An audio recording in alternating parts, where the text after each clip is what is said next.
Good morning. I've got a question regarding money. And for the next couple of mornings, I'm going to talk about money a little bit. What do you want money for? It's incredibly important that you ask yourself that question. A lot of people talk about money as if that's the end goal. I want lots of money.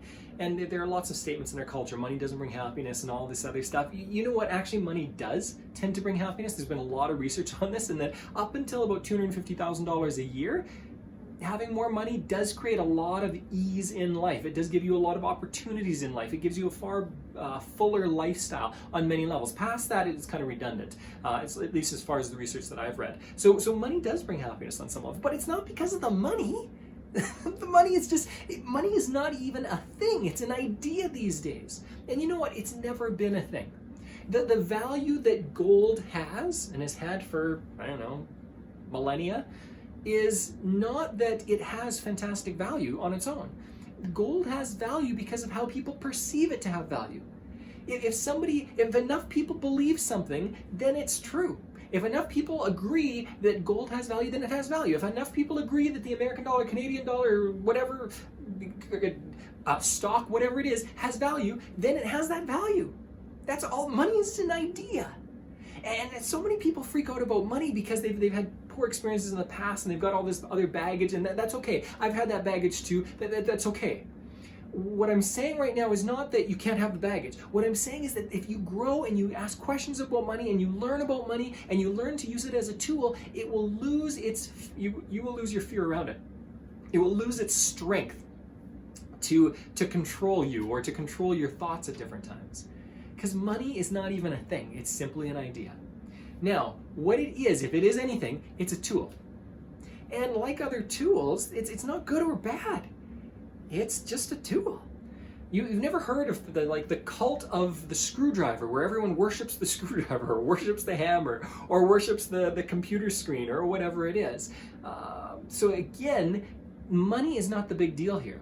Learn to use the tool, learn to use the screwdriver or the hammer or the bandsaw or the computer or whatever is the tool that you need to learn, because you will become proficient at it and then you don't have to fear it anymore, and you can do crazy great things with it. But in the end, it's just a tool.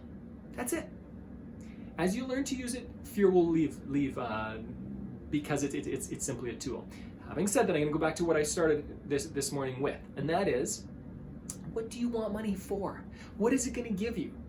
Now again, happiness is probably not the thing to chase, because it's not a direct relationship. The money buys stuff, gives you opportunities, and that's what provides joy on some level in life.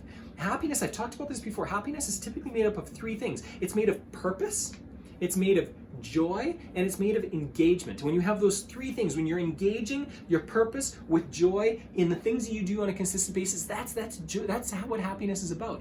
So if you want to be happy, ask yourself, what is this money for?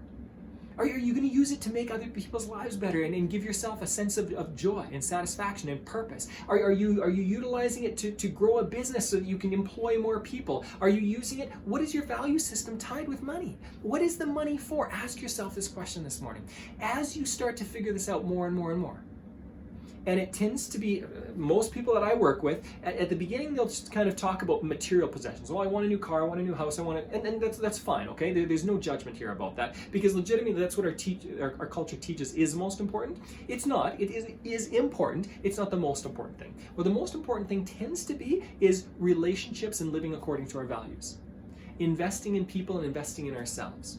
I often have had business partners say to people when they say, Ken Beaton is a business partner of mine, best friend, fantastic human being, has a crazy amount of integrity. You can follow him, go to arca.com, arcarealestate.com, or Arca Wealth Academy, and you can follow him a little bit. I'm going to give him a plug here. But legitimately, he constantly challenges people, and instead of people thinking that it's all about that investment, what is the ideal investment, what is the ideal property, what is the ideal business, he constantly challenges people and says, invest in yourself, and money allows you to do that. When you have more money, it's a simpler, easier process to get coaching, to get help, to get education, to learn and grow as much as you can. And when you have that, when it's up here, when you've invested in this, you can now do things in any economy. You can now do things in any situation, in any country, in any culture, because you have what you need.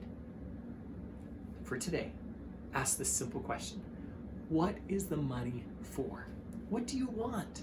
What is going to bring you joy and happiness and satisfaction and give you a sense of purpose? When you ask those questions and you answer those questions, you are going to get far more out of money, because money is simply the tool.